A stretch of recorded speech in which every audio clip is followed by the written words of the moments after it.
Last lecture में हम लोगों ने वर्टिकल सर्कुलर मोशन स्टार्ट किया था, ठीक है।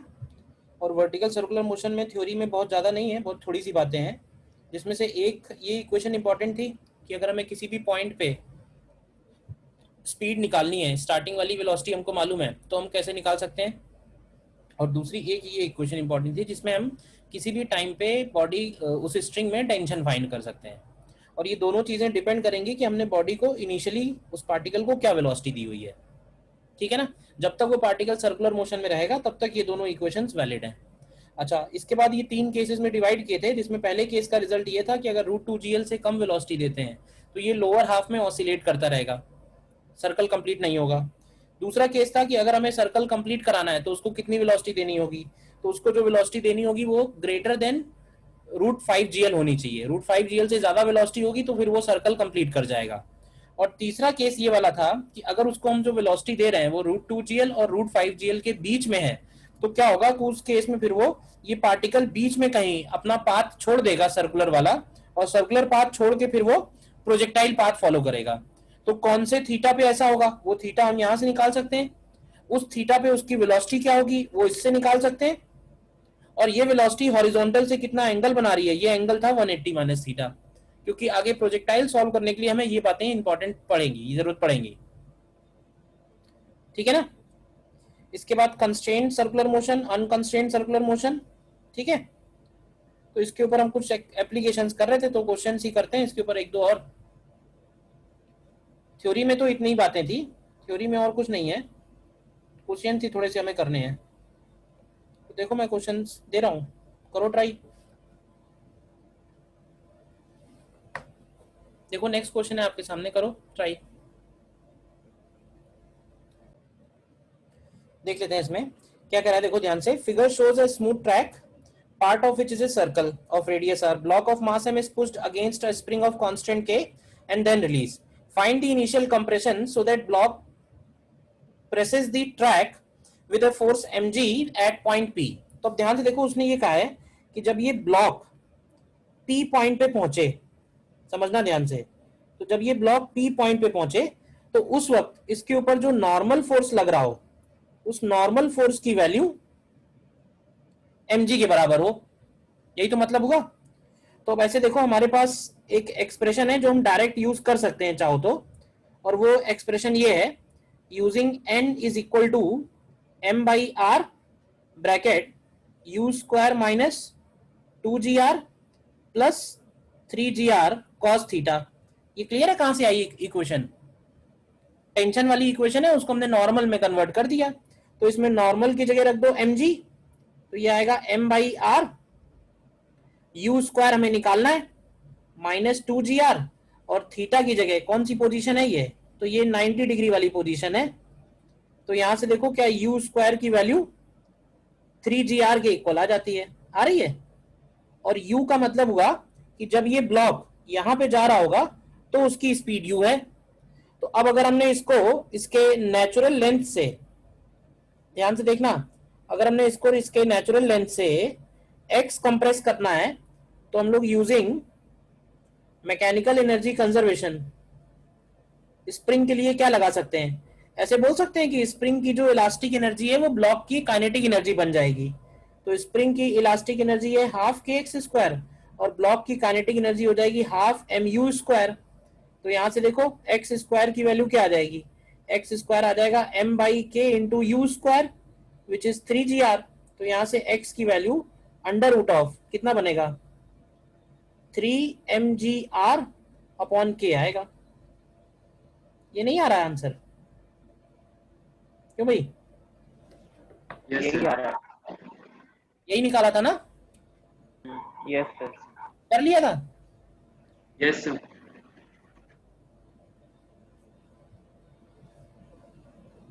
ठीक है,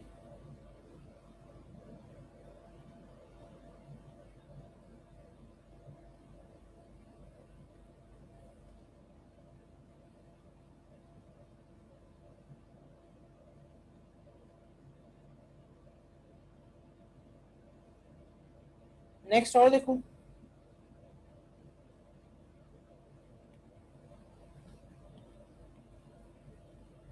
नेक्स्ट देखो,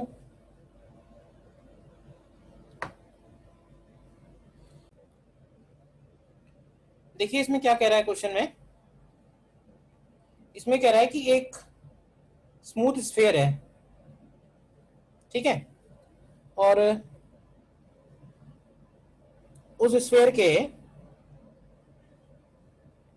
टॉप मोस्ट पॉइंट पे, सॉरी टॉप मोस्ट पॉइंट से 30 डिग्री पे, रेडियस जहां पे 30 डिग्री एंगल बना रही है, यानी ये वाला 30 डिग्री, तो वहां पे एक बॉक्स रखा हुआ है छोटा सा, ये बॉक्स हो गया सपोज, ठीक है, एम मास, और इसको यहां से हम रेस्ट से रिलीज कर रहे हैं, ठीक है। अब देखो यहां से रेस्ट से रिलीज कर रहे हैं, तो कह रहा है कुछ देर के बाद ये जहां पे कांटेक्ट छोड़ेगा, कांटेक्ट कब छोड़ेगा, तो कांटेक्ट तब छोड़ेगा जब इसके ऊपर नॉर्मल की वैल्यू 0 हो जाएगी। तो मान लेते हैं कि ये कांटेक्ट छोड़ेगा जब इसका वर्टिकल से जो एंगल है, मतलब ये पूरा एंगल थीटा हो जाएगा। तो तब तक उसने डिस्टेंस कितनी ट्रेवल की, दो चीजें निकालनी है, एक तो रिलीज करने के तुरंत बाद, तो एक बात ध्यान से देखो, रिलीज करने के तुरंत बाद इसके ऊपर फोर्सेस कौन कौन से होंगे, पहले ए पार्ट सॉल्व करते हैं। रिलीज करने के तुरंत बाद इसके ऊपर फोर्सेस कौन कौन से हैं, तो ध्यान से देखो, तो एक क्या ये नॉर्मल फोर्स है और एक इसके ऊपर mg है, बताइए, ये दो फोर्सेस है, और ये वाला जो एंगल बनेगा, mg जो बना रहा होगा रेडियल लाइन से, ये एंगल 30 डिग्री होगा, ये भी क्लियर है। अब क्योंकि इसको रिलीज किया है, तो रिलीज किया है तो बोल सकते हैं कि इसका AR 0 होगा just after release, just after it is released, तो इसका रेडियल एक्सीलरेशन 0 होगा। रेडियल एक्सीलरेशन इसलिए 0 क्योंकि इसकी स्पीड 0 है, और अगर रेडियल एक्सीलरेशन 0 है तो रेडियल लाइन के अलोंग फोर्सेस बैलेंस होंगे, यानी नॉर्मल की वैल्यू mg cos 30 बनेगी। mg cos 30 का मतलब आंसर हो गया √3 mg/2। ये बताओ इक्वेशन 1, यहां तक कोई डाउट है? रिलीज करने के तुरंत बाद इसके ऊपर फोर्सेस, क्लियर है? अब देखो जब हमने इसको रिलीज किया, तो रिलीज करने के बाद जब ये नीचे की तरफ जाएगा तो धीरे धीरे इसकी स्पीड बढ़ेगी। तो मान लेते हैं कि किसी एक टाइम पे इसकी स्पीड v हो गई है, जब इसका वर्टिकल के साथ एंगल, उस रेडियल लाइन का वर्टिकल के साथ पूरा एंगल 30 है। ध्यान से देखना डायग्राम में, ये मैंने पूरा एंगल थीटा लिया है, पूरा थीटा लिया है। तो हमें पता करना है कि नॉर्मल कहां 0 होगा। तो बी पार्ट के लिए, बी पार्ट के लिए मान लेते हैं ये पॉइंट बी है, ये पॉइंट ए है, तो हम लोग पहले सॉल्व करेंगे एट बी। तो बी पार्ट में इसमें बी पे कौन कौन से फोर्सेज हैं, तो बी पे फोर्सेज अगर देखोगे तो ये बनेगा mg cos theta minus n equal to mv²/r, और नॉर्मल को हमें कर देना है 0। तो यहां से इक्वेशन मिलेगी v² equal to g into r into cos theta. इस v² को अभी ऐसे ही छोड़ दो, एक हम इक्वेशन और लगा सकते हैं, और वो है यूजिंग एनर्जी कंजर्वेशन। कहां से कहां तक के लिए? Using energy conservation from A to B, using energy conservation from A to B. तो देखो ए से बी के लिए अगर एनर्जी कंजर्वेशन लिखना है तो सीधे सीधे बोल सकते हैं क्या कि अगर वो h हाइट नीचे आया है तो उसकी काइनेटिक एनर्जी mgh बढ़ गई होगी, या उसकी वेलोसिटी √2gh हो गई होगी।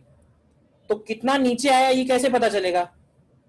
तो ये बताओ कि ये और ये, इन दोनों में हमें डिफरेंस चाहिए कि ये h कितना होगा, क्योंकि ये जितना भी h होगा, ये जो वेलोसिटी है ये √2gh हो जाएगी। तो ये h कैसे आएगा बताओ? h कितना लिखेंगे, बता सकता है कोई h की value? r cos 30 minus r cos theta। Correct, r cos 30 minus r cos theta. और अगर हम एनर्जी से लिखें तो हम लिख सकते हैं कि mgh जो होगा, क्या वो हाफ m v² के इक्वल होगा।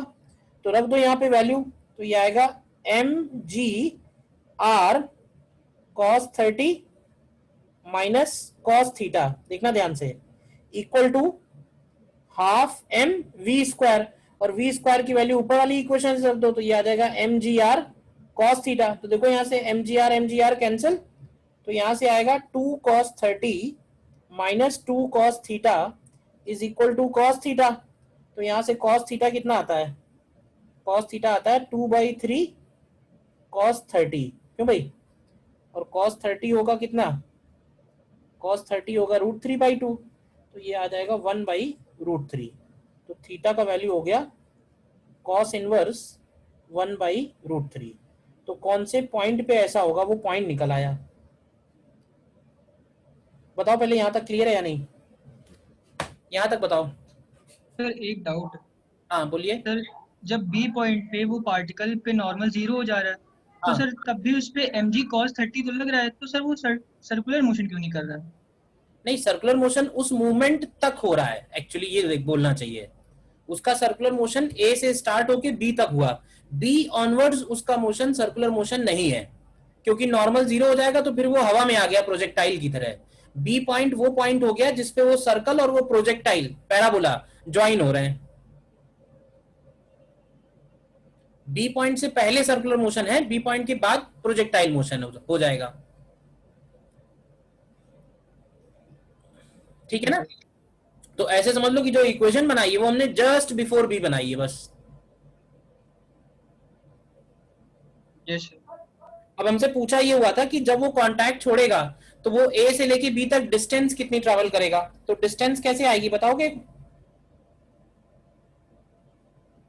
Distance travelled from A to B, distance travelled कैसे आएगा? तो डिस्टेंस ट्रैवल को क्या, r theta 2 pi r theta by 360. Theta minus π/6 लिखेंगे। 30। ठीक है ना, छोड़ दो ऐसे ही, उसको आ जाएगा आंसर। क्लियर है क्वेश्चन क्या किया है? अच्छा क्वेश्चन है ये, देखिए ध्यान से बताइए।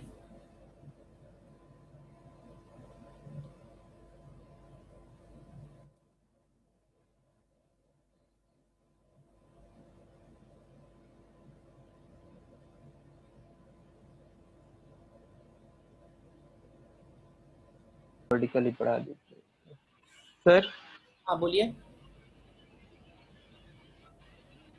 सर ये तो समझ में आ रहा है जैसे आपने बताया था।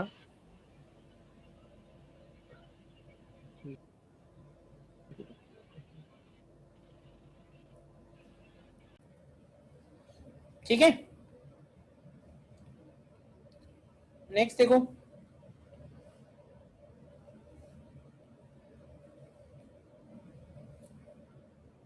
नेक्स्ट क्वेश्चन देखिए।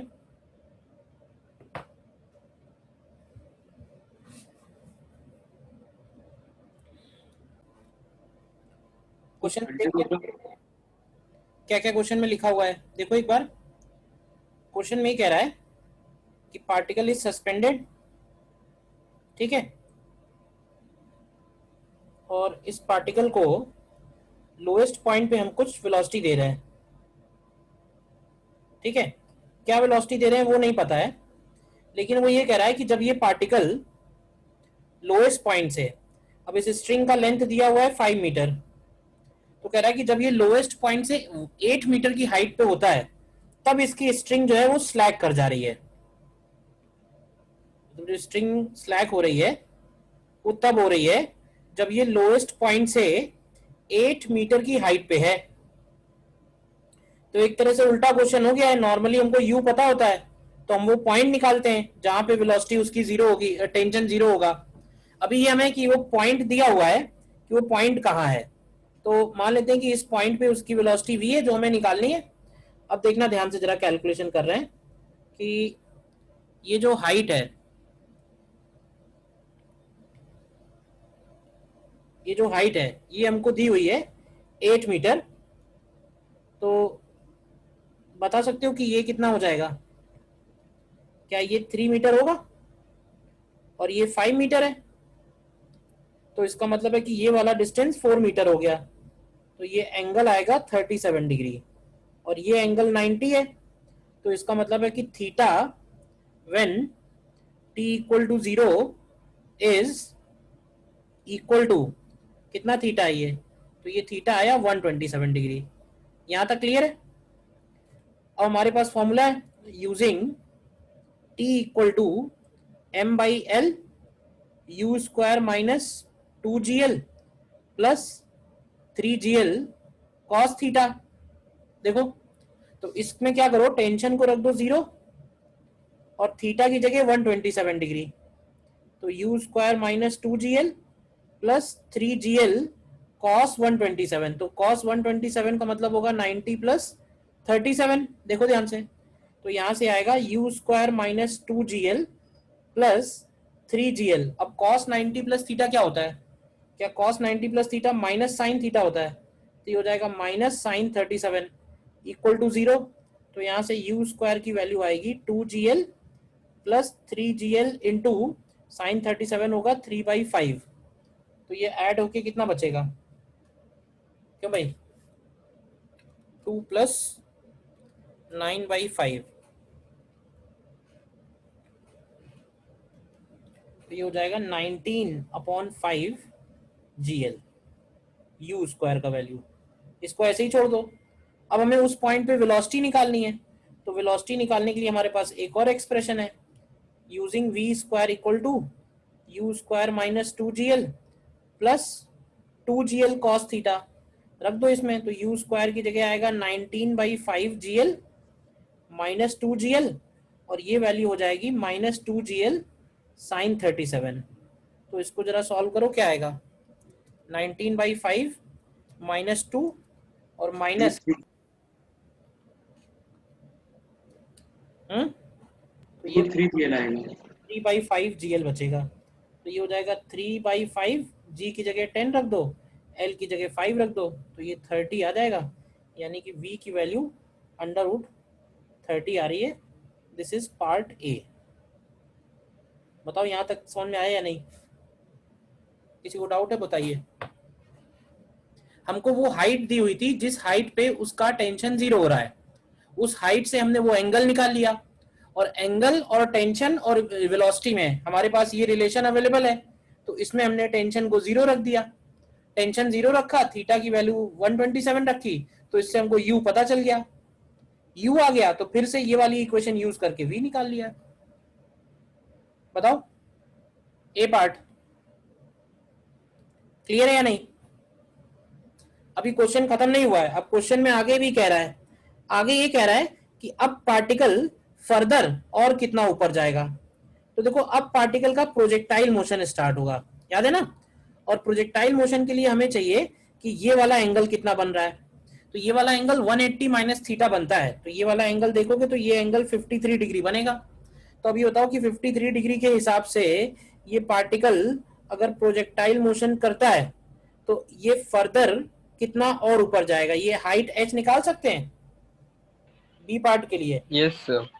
क्या फॉर्मूला है हमारे पास, है कोई फॉर्मूला इसके लिए Yes, y sir. Square upon 2g। For projectile motion further जो h कवर हो रहा है उस h को हम लोग क्या लिख सकते हैं, क्या इसको लिख सकते हैं v square sine square 53 upon 2g। रख दो वैल्यू, v स्क्वायर का मतलब 30, 2g का मतलब 20 और साइन 53 होता है 4/5, तो ये हो जाएगा 16/25। तो ये देख लो कितना आएगा।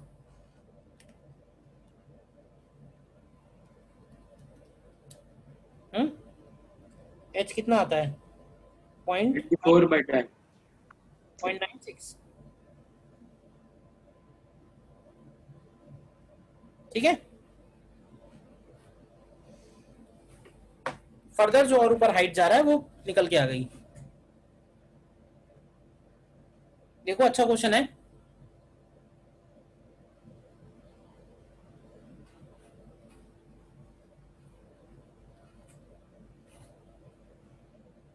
बताओ कहाँ डाउट है।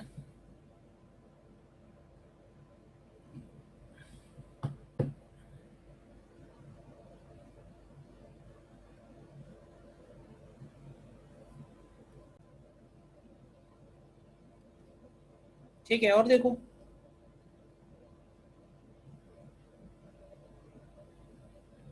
एक इसमें आईआईटी का आया हुआ क्वेश्चन है।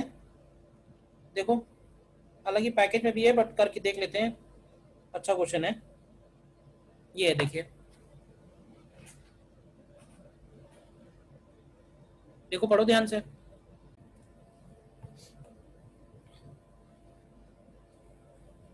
देखो इसमें, देखो जब हमने इसको पॉइंट हाईएस्ट पॉइंट से रिलीज किया, लेट्स से ये पॉइंट था u इक्वल टू 0, और एज्यूम कर लेते हैं कि जब ये थीटा एंगल बना चुका है, तो थीटा एंगल जब ये बना चुका है तो ये ब्लॉक स्फीयर जो है ये कुछ v स्पीड से इधर की तरफ आ रहा होगा। अच्छा, ये v स्पीड निकाल सकते हैं क्या कि कितनी स्पीड होगी? तो ये v स्पीड निकालने के लिए हमें ये देखना है कि ये जो स्फीयर है ये नीचे कितना आया, यानी ये h कितना है। तो ध्यान से तुम ये h मेजर करोगे अगर इस डायग्राम में, तो ये h की वैल्यू बनेगी r minus r cos theta, तो ये हो जाएगा r 1 माइनस cos थीटा। देखिए ऐसा कि नहीं? तो यहां से इस v की वैल्यू हो जाएगी अंडर रूट ऑफ 2gh। ठीक है, बोलो अब इसके ऊपर कौन कौन से फोर्सेस लग रहे होंगे? तो देखो एक फोर्स mg जो हमेशा लगी रहा होगा, और फिलहाल हम लोग शुरू में ये मान लेते हैं कि शुरू में ये अंदर वाले इनर स्फीयर के कांटेक्ट में है, तो इसको नॉर्मल जो है वो इनर स्फीयर से लग रहा है, तो वो हमने Na बाहर की तरफ ले लिया है, और ये वाला एंगल थीटा है। तो ये बताओ कि इसका रेडियल एक्सीलरेशन क्या टुवर्ड सेंटर होगा? तो अलोंग रेडियल लाइन क्या इक्वेशन बनाओगे? अलोंग रेडियल लाइन क्या इक्वेशन आएगी? तो देखो बनेगी mg cos theta minus Na equal to m v square by are. तो M V square by R की वैल्यू आ जाएगी 2gr 1 माइनस कॉस थीटा। तो यहां से अगर तुम Na की वैल्यू निकालोगे तो Na की वैल्यू होगी 3mg cos theta minus 2mg। बोलो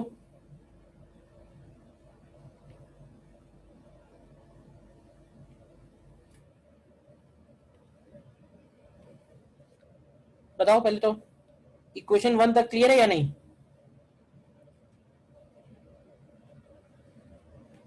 बट ये जो Na है ये एक्सप्रेशन तभी तक ट्रू होगा जब तक ये Na ग्रेटर देन 0 है। जैसे ही ये Na 0 होगा उसके बाद ये बॉल अंदर वाले स्फीयर की बजाय बाहर वाले स्फीयर के कांटेक्ट में आ जाएगी, तो जो Na हमने बाहर की तरफ लिया है वही Nb अंदर की तरफ हो जाएगा।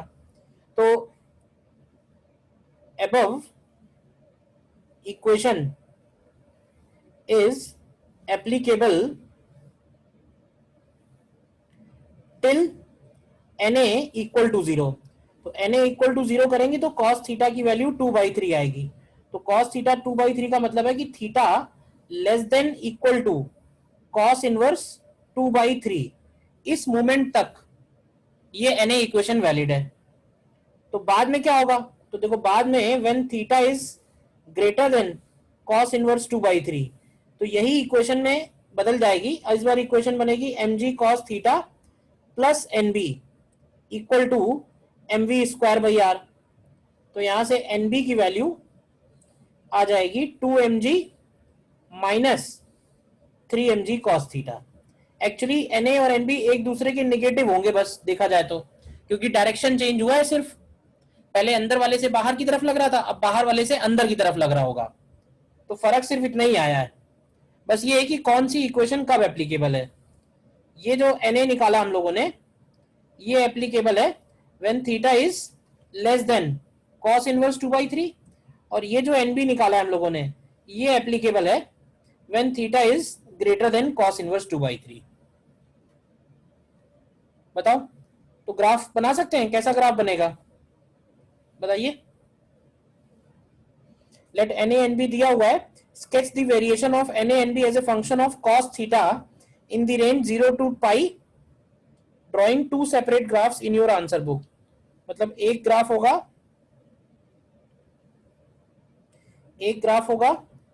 Na वर्सेस cos थीटा, और एक ग्राफ होगा nb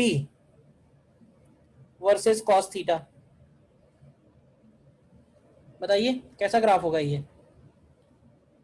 तो देखो Na वाला ग्राफ बनेगा 3mg cos theta minus 2mg।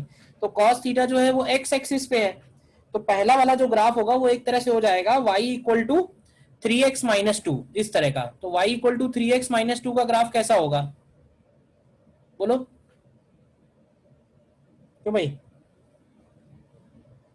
3x cos theta minus straight two, line हो। स्ट्रेट लाइन होगा। और मैं कहूंगा कि ये तभी एप्लीकेबल होगा जब थीटा की वैल्यू, ये ऐसे कहो कि cos थीटा की वैल्यू 2/3। तो ये कौन सी वैल्यू है, ये 2/3 है। तो अगर 2/3 से ज्यादा है तो ये एप्लीकेबल है। और इस ग्राफ का tan थीटा कितना होगा, या tan अल्फा लिखना चाहिए। तो tan अल्फा की वैल्यू बनेगी 3। बताओ NB का ग्राफ क्या होगा?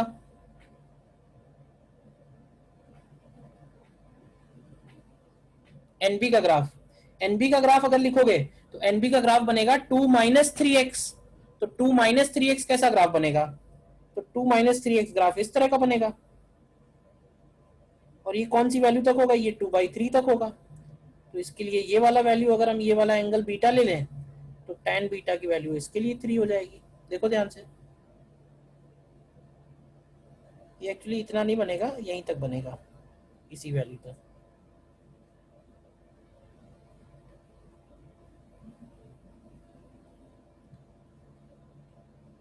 ठीक है ना। NB स्टार्टिंग में मैक्सिमम रहा होगा विच इज mg, क्यों भाई? और सॉरी, NB फाइनली 0 होगा। स्टार्टिंग तो इसकी यहां से हुई है, फाइनली NB की वैल्यू क्या होगी, बता सकता है कोई? वो तो बढ़ता ही जाएगा वैल्यू। ठीक है, ग्राफ ऐसे ही छोड़ दो, बस हो गया।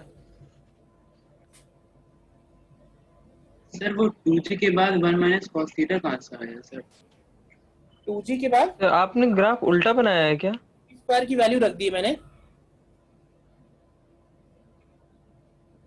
v स्क्वायर की वैल्यू रख दी है मैंने। हाँ शुक्ला जी क्या बोल रहे हो?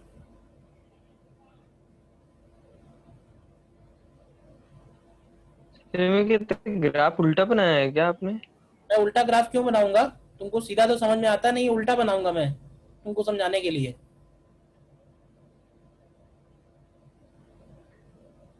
अरे नहीं सर, सर जब थीटा की वैल्यू इंक्रीज होगी ना तब एनबी हमारा बढ़ता जाएगा, एनबी का जो नॉर्मल फोर्स है ना स्फेयर बी का।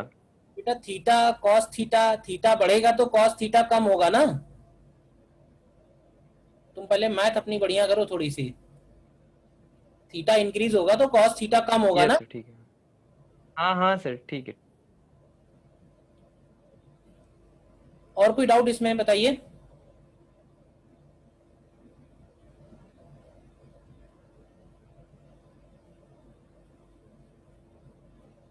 क्लियर है सभी को? देखो फिर और नेक्स्ट करो। ठीक है सर।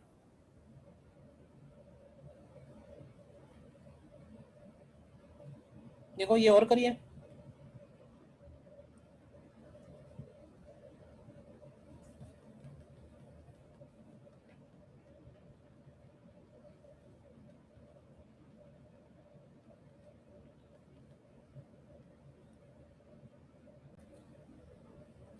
देखो ये अच्छा क्वेश्चन है। अब इसमें पूछा ये हुआ है कि at the moment tangential acceleration become 0। ठीक है, तो देखो एक बात तो ये पक्की है कि अगर स्पीड इसको √4 GL दी है और ये स्ट्रिंग है, ठीक है ना, सिंपल पेंडुलम है, तो इसका मतलब ये बीच में अपना पाथ, सर्कुलर पाथ तो डेफिनेटली छोड़ेगी। अच्छा, सर्कुलर पाथ कहाँ छोड़ेगा ये भी हम लोग निकाल सकते हैं, निकालना चाहें तो।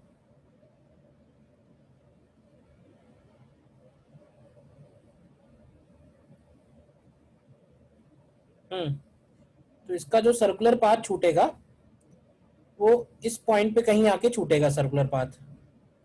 और ये एंगल भी अगर हम निकालना चाहें तो निकाल सकते हैं कि कौन से पॉइंट पे ऐसा होगा। कैसे निकालेंगे ये एंगल?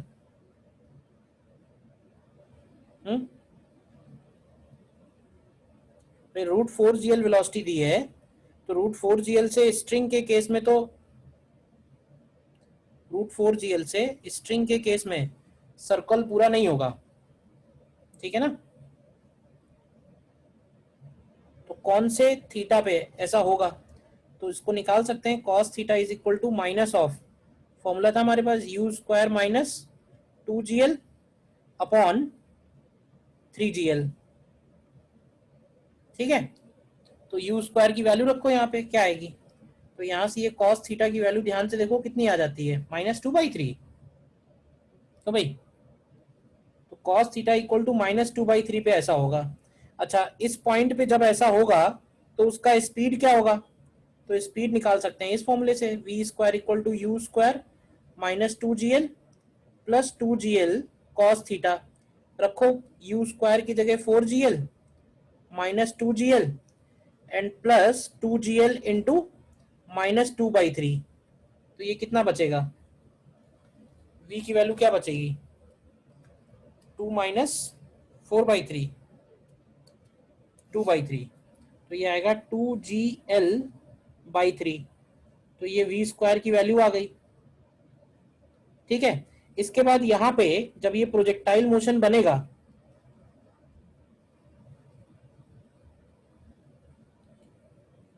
जब ये प्रोजेक्टाइल मोशन बनेगा तो इसका हॉरिजॉन्टल के साथ कितना एंगल आएगा, तो हॉरिजॉन्टल के साथ एंगल आएगा 180 माइनस थीटा। देखते जाओ ध्यान से। ठीक है, तो ये प्रोजेक्टाइल मोशन जाएगा। अब देखो प्रोजेक्टाइल मोशन जब तक जाएगा उस मोमेंट तक, मतलब यहां से लेके यहां तक, यहां से लेके यहां तक कोई भी ऐसा मोमेंट नहीं होगा जब उसका टेंजेंशियल एक्सीलरेशन 0 हो, क्योंकि टेंजेंशियल एक्सीलरेशन तब 0 होगा जब टेंजेंशियल डायरेक्शन में फोर्स 0 हो। और यहां से लेके यहां तक हर पॉइंट पे mg लग रहा है, तो mg का कोई ना कोई कंपोनेंट, mg का कोई ना कोई कंपोनेंट टेंजेंशियल डायरेक्शन में जरूर है। तो सर्कुलर मोशन में टेंजेंशियल एक्सीलरेशन यहां से लेके यहां तक पॉसिबल नहीं है। अगर सर्कुलर मोशन कंप्लीट होता तो हाईएस्ट पॉइंट पे टेंजेंशियल एक्सीलरेशन 0 होता, बट वहां तक तो पहुंच ही नहीं रहा है। तो अब ये जब प्रोजेक्टाइल मोशन करेगा, तो अभी बताओ कि कोई प्रोजेक्टाइल को जब हम थ्रो करते हैं तो उस प्रोजेक्टाइल के थ्रो करने में जी का कंपोनेंट वेलोसिटी के परपेंडिकुलर हो, तो ऐसा कौन से मूवमेंट पे होगा, क्या ऐसे बोल सकते हैं कि हाईएस्ट पॉइंट पे ही ऐसा होगा, क्यों भाई, हाईएस्ट पॉइंट पे जी जो है वेलोसिटी के परपेंडिकुलर होता है, तो हाईएस्ट पॉइंट पे इसका टेंजेंशियल एक्सीलरेशन 0 होता है। तो जब ये प्रोजेक्टाइल मोशन कर रहा है ना, तो हमें ये पता करना है कि ये जब हाईएस्ट पॉइंट पे आया उस वक्त इसका यहां से डिस्टेंस क्या है। ध्यान से समझो, हमको निकालना क्या है, हमको ये x निकालना है। अब ये x कैसे आएगा, अब क्योंकि ये थीटा है, ठीक है, तो ये वाला एंगल,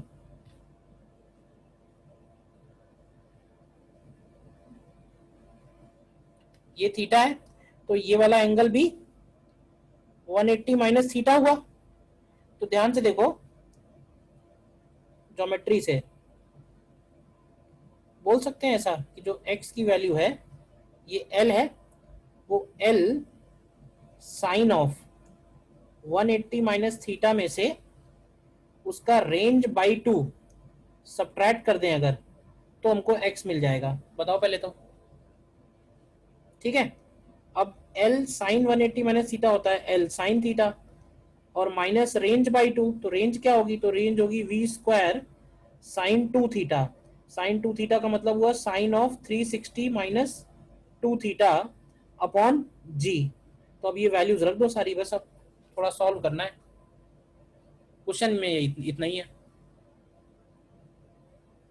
ये एक्सप्रेशन कैसे लिखा है, इसमें डाउट है, बताओ रेंज बाई 2 कैसे हो गया? भाई। ये डिस्टेंस कितनी होगी, ये वाली डिस्टेंस जो मैंने रेड से दिखाई है, तो ऐसा जरूरी है क्या कि मतलब उसकी रेंज वो, मतलब वो से ही मतलब उसकी रेंज कंप्लीट हो जाए वो तक आते आते? यहां से लेके यहां तक का तो ग्राउंड टू ग्राउंड प्रोजेक्टाइल जैसे बोल सकते हैं ना, तो हाईएस्ट पॉइंट रेंज बाई 2 पे नहीं आएगी। हाँ हाँ यस, हाँ यस सर। सेम लेवल से सेम लेवल कंसीडर करें तो वो ग्राउंड टू ग्राउंड प्रोजेक्टाइल है या नहीं है ये। हाँ यस सर, आ गया। और किसी को डाउट, ये वाला एक्सप्रेशन कैसे लिखा बताओ।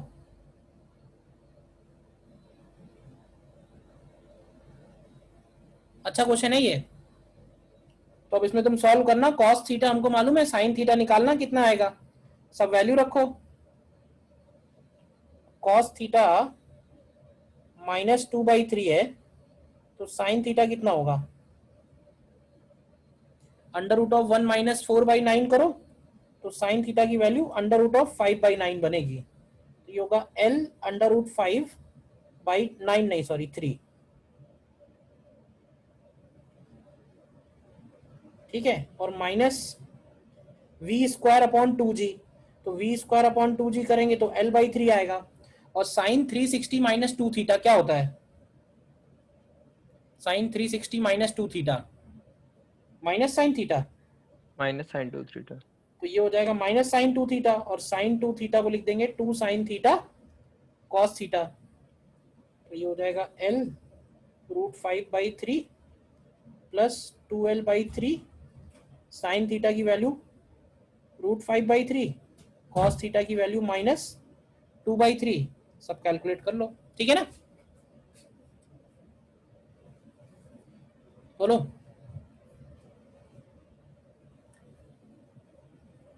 इससे ज्यादा और कुछ नहीं पूछेगा कोई, बस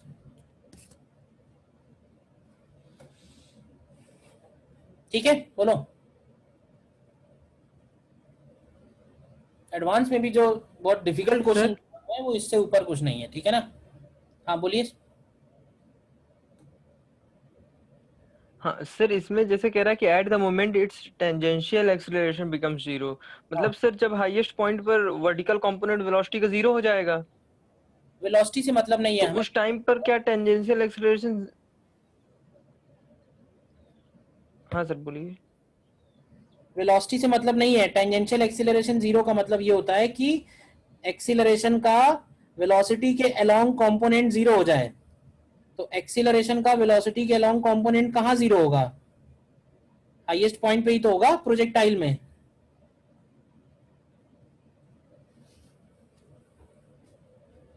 हाँ सर, हाँ ठीक। ठीक है, तो सर्कुलर मोशन, वर्क और एनर्जी, वर्टिकल सर्कुलर मोशन, ये सारा खत्म हो गया है, यानी चैप्टर फिनिश। सर तो क्या लोवेस्ट पॉइंट में भी टेंजेंशियल एक्सीलरेशन 0 होगा?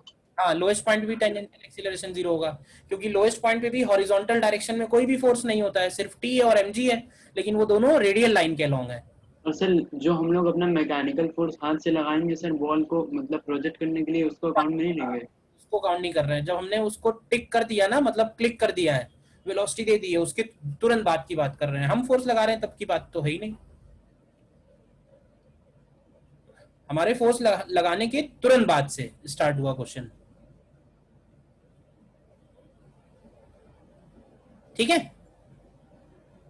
सर अब वो इलस्ट्रेशन वाली प्रॉब्लम सर थोड़ा बता दें।